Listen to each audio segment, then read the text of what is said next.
오늘 우리에게 주시는 하나님의 말씀은 누가복음 19장 28절로 40절까지 말씀입니다.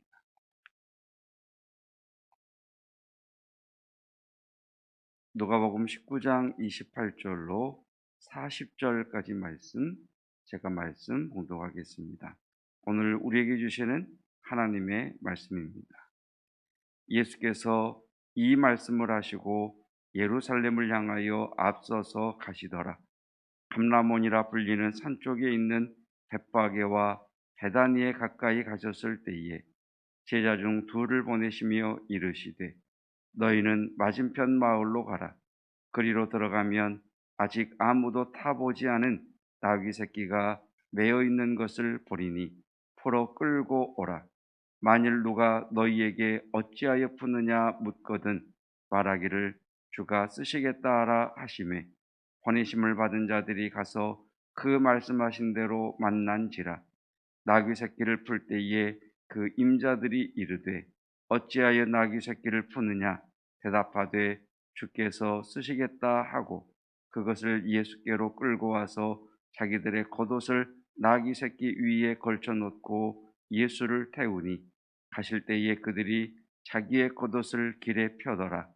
이미 감람산 내리막길에 가까이 오심에 제자의 온 무리가 자기들이 본 바 모든 능한 일로 인하여 기뻐하며 큰 소리로 하나님을 찬양하여 이르되 찬송하리로다. 주의 이름으로 오시는 왕이여 하늘에는 평화요 가장 높은 곳에는 영광이로다 하니 무리 중 어떤 바리새인들이 말하되 선생이여 당신의 제자들을 책망하소서 하거늘 대답하여 이르시되 내가 너희에게 말하노니 만일 이 사람들이 침묵하면 돌들이 소리 지르리라 하시니라. 아멘. 하나님의 말씀입니다. 홍익훈 목사님 가족 중에 자녀 중에 아침에 보건소 PCR 검사를 받았는데 아마 양성으로 이렇게 반응이 나와서 어제 오전 2부 예배 마치고 바로 집으로 귀가를 했습니다. 증상은 비슷한 것 같습니다. 목이 많이 아프고 인후통이 있고, 그래서 여러분 기도해 주시고 또 여러분 개인의 건강을 잘 관리하시길 바라겠습니다. 출애굽기 19장을 보면 16장을 보면 이스라엘 백성들이 애굽에서 나온 후에 신광야라는 곳에 다다르게 됩니다. 그때가 애굽에서 나온 지 2월 2달 15일째, 그러니까 2월 15일 날 25일 날쯤 되는 45일여쯤 되는 때의 사건이라고 말씀을 하십니다. 홍해를 지나고 광야에 접어든 이스라엘 백성들이 광야에서 가장 시급한 문제는 양식 문제였습니다. 그래서 그들은 모세와 아론을 원망하기를 우리가 애굽에 부뚜막에 앉았을 때는 고기도 먹었었는데 여기서 굶어 죽게 하려고 우리를 이끌어내었느냐라고 원망을 하게 됩니다. 그것을 보셨던 하나님께서는 이스라엘 백성들에게 만나라는 것을 내려주시고 또 메추라기를 보내주셔서 그들이 원하는 양식을 공급하시고 또 그들이 원하는 고기를 먹게 하십니다. 그러시면서 하나님께서 모세를 통해 말씀하시기를 내가 이 일을 통하여 이스라엘 백성들이 내 말에 순종하는가 순종하지 않는가 그들을 시험하겠다라고 말씀을 하십니다. 매일 내가 만나를 내려줄 터인데 오늘만 내리고 내일은 내리지 않는 것이 아니라 내일 또 내릴 것이니 오늘 먹을 양식의 양만 가져가라. 이 말을 지키는지 안 지키는지 내가 시험할 것이다. 그리고 7일째 되는 안식일 날은 내가 양식을 내리지 않을 것인데 그래서 토요일 날 2배를 거두어 가도록 해라. 그리고 7일째 되는 날은 오늘도 만나가 내리겠지, 이런 마음을 가지고 나오지 않도록 이스라엘 백성들에게 말하라고 합니다. 어떻게 되었을까요? 이스라엘 백성들은 만나가 내리자 그날 자기가 먹을 양보다 더 많이 가져가게 됩니다. 그리고 집에 남겨두게 되죠. 남겨둔 이유는 불확실한 광야 생활 속에서 내일 양식을 얻을 수 있을지 얻지 못할지 모르는 불확실성 속에서 그들은 내일을 준비한 것입니다. 결과적으로 그 만나, 남겨두었던 만나는 썩어버리고 냄새가 나게 됩니다. 그리고 7일째 되는 날, 하나님께서 그 전날 2배를 거두고 7일째 되는 날은 나가지 말라 하셨는데, 어제도 내리고 그저께도 내리고 그저께도 내렸으니 오늘도 내리겠지 하고 안식일 날 광야로 나간 이스라엘 백성들의 모습을 성경은 우리에게 보여주십니다. 그러면서 그들이 하나님에 대하여 어떤 믿음의 수준인가를 우리에게 말씀하고 계시는 거죠. 어제 야곱의 요셉과 므낫세와 에브라임을 향한 축복은 나와 그런 관계에 계신 하나님이 너희와도 그런 관계에 하나님이시기를 축복한다라고 축복했습니다. 신앙생활은 하나님과의 관계입니다. 그래서 어제 유산상속은 자녀만 받듯 천국은 하나님의 자녀만 들어간다. 혹은 유산상속은 많은 자식들 가운데 부모와 좋은 관계에 있는 자녀에게 돌아가듯 하나님과 좋은 관계, 하나님과 바른 관계가 중요하다라고 말씀을 드렸습니다. 순종은 내용보다 그 분과의 관계가 중요합니다. 하나님이 나에게 어떤 분이신지, 나와 어떤 관계에 있는지를 알 때 우리는 그 말씀이 경하다 하더라도 중하게 순종할 것이고, 그 말씀이 불가능해 보인다 할지라도 그분과의 관계와 그분을 믿는 믿음 때문에 우리는 그 불가능해 보이는 일에 대해서도 순종할 수 있게 되는 겁니다. 하나님은 저와 여러분을 사랑하십니다. 그 사건이 사순절을 지나는 십자가 사건의 구속이지. 더불어서 우리 또한 하나님의 그 사랑으로, 하나님을 사랑하는 그 사랑으로 주님의 말씀에 순종할 수 있는 오늘 하루가 되시기를 축복합니다. 오늘 본문의 말씀을 보면 예루살렘으로 가시던 예수님께서 제자들에게 희한한 말씀을 하십니다. 그 말씀이 29절 이하의 말씀이죠. 감람원이라 불리는 산 쪽에 있는 벳바게와 베다니에 가까이 가셨을 때에 제자 중 2를 보내시며, 4가지 상태를 아셨던 예수님께서 제자들에게 말씀하십니다. 첫 번째, 너희는 30절, 너희는 맞은편 마을로 가라. 맞은편 마을로 가라. 두 번째는 그 마을에 들어가면 아무도 타지 않은 나귀 새끼가 있을 것이다. 그 나귀의 상태죠. 그리고 세 번째는 매여 있을 것이다. 네 번째는 그것을 풀어와라.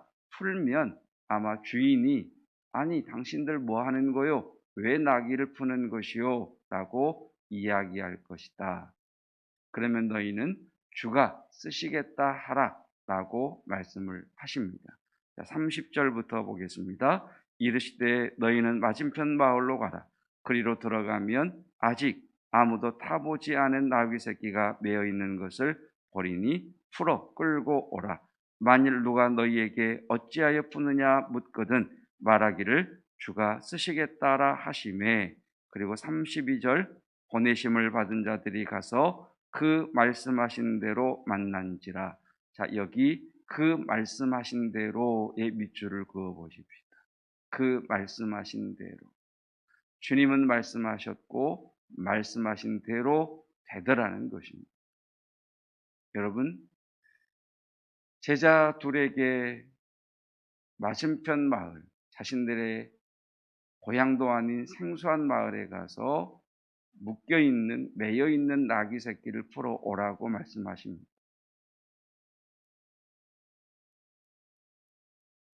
왜 그런 일을 시키시는지, 그것이 그렇게 중요한 일인지, 어떻게 보면 제자들이 경히 여길 수 있음에도 불구하고 제자들은 예수님의 말씀에 순종하지.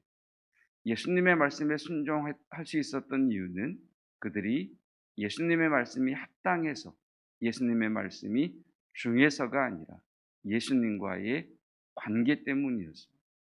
즉 제자들은 예수님을 누구로 고백하고 있느냐라고 하는 것이 오늘 본문이 우리에게 보여주시는 말씀입니다.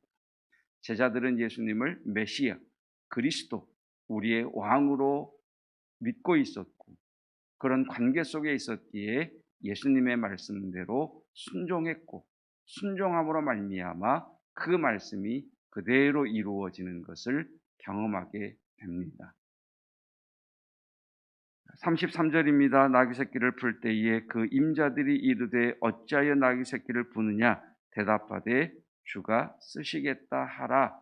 자, 이 사건을 통해서 제자들은 예수님께서 메시아, 그리스도이시며 자신들의 왕이시라는 것을 고백하게 됩니다.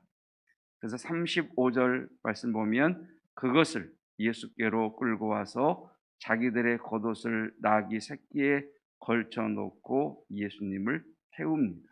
그리고 36절에 가실 때에 그들이 자기의 겉옷을 길에 펴니다. 그리고 37절 이 광경을 보면서 제자들은 기뻐하며 큰 소리로 하나님을 찬양합니다. 나귀 새끼를 끌고 와서 그 위에 겉옷을 펴고 예수님을 태우고 또 자기의 옷을 벗어 길에 깔고 큰 소리로 기뻐하며 찬양하는 동일한 네 가지의 모습을 보여주고 있는 것이지요. 상상만 해도 웃긴 그림 아닙니까?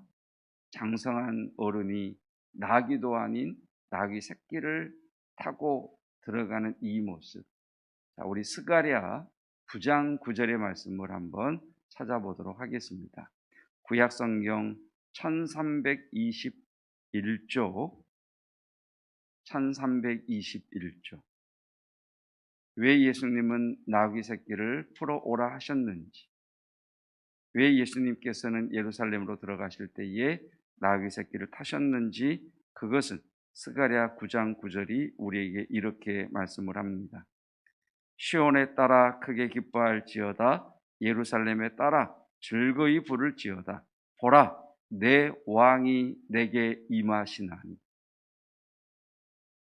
내 왕이 내게 임하시나니 그는 공의로우시며 구원을 베푸시며 겸손하여서 나귀를 타시나니 나귀의 작은 것 곧 나귀 새끼니라.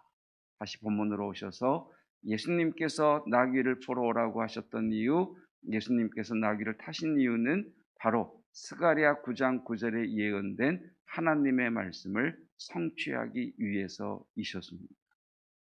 주님께서도 이 땅에 오셔서 주님 마음대로 하고 싶은 대로 하신 것이 아니라 철저하게 말씀대로 말씀을 이루시기 위하여 그 길을 걸어 가셨고, 그 주님을 메시아로 왕으로 고백한 제자들은 주님을 메시아로 그리스도로 왕으로 모셨기에 주님의 말씀에 순종했던 것을 보게 됩니다. 우리가 한 말씀을 더 기억했으면 좋겠습니다.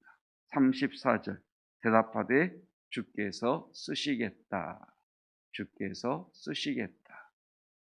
여러분, 구원받은 성도된 우리들이 주님 앞에 관심 가져야 될 것 중에 하나가 주님, 나를 어떻게 쓰시겠습니까? 라고 하는 질문입니다. 우리 모두가 주님 앞에 가져야 될 중요한 질문이죠. 주님, 나를 어디에 어떻게 쓰시겠습니까? 여러분, 주님의 손에 붙들려 주님께서 쓰시겠다 할 때에 내어드릴 수 있는 저와 여러분이기를 주님의 이름으로 축복합니다.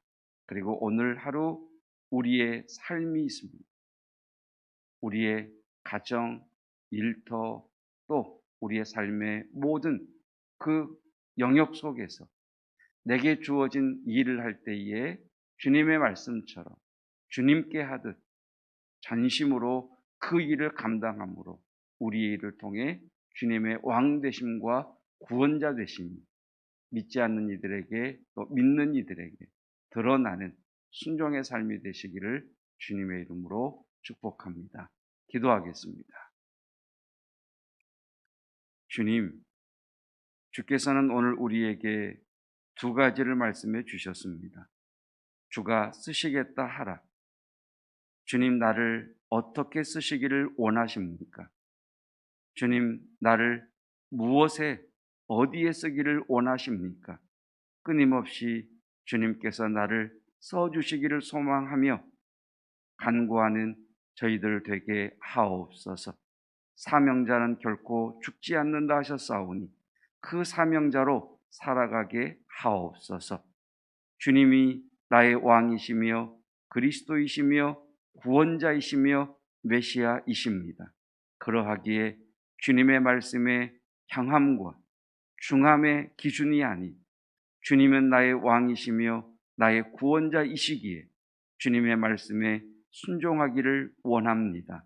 주님을 사랑하는 그 사랑 때문에 순종하기를 원합니다. 하나님께서는 우리에게 오늘이라고 하는 시간을 만나러 허락해 주셨습니다. 일터라고 하는 가정이라고 하는 하나님 장소를 또한 허락해 주셨습니다. 그곳에서 우리가 어떤 일을 감당하든 죽게 하듯 하게 하옵시고 전심으로 하게 하여 주시어서 제자들이 나귀를 끌어오고 예수님을 태움으로 말씀을 성취하였던 것처럼 저희 또한 하나님의 약속이 성취되는 은혜를 누리게 하옵소서. 주여, 우리의 다음 세대들에게 강건함을 허락하여 주시옵시고 만남의 복과 진로의 문이 열리는 은혜가 있게 하옵소서. 예수 그리스도의 은혜와 하나님의 사랑하심과 성령 하나님의 감동케 하시는 놀라운 은혜가 주님, 나를 어디에 어떻게 쓰시기를 원하십니까? 주님, 주의 말씀임에 내가 그 말씀에 순종하겠습니다. 고백하며 나아가는 거룩한 성도들 위해 영원토록 함께 하시기를 축원하옵나이다. 아멘.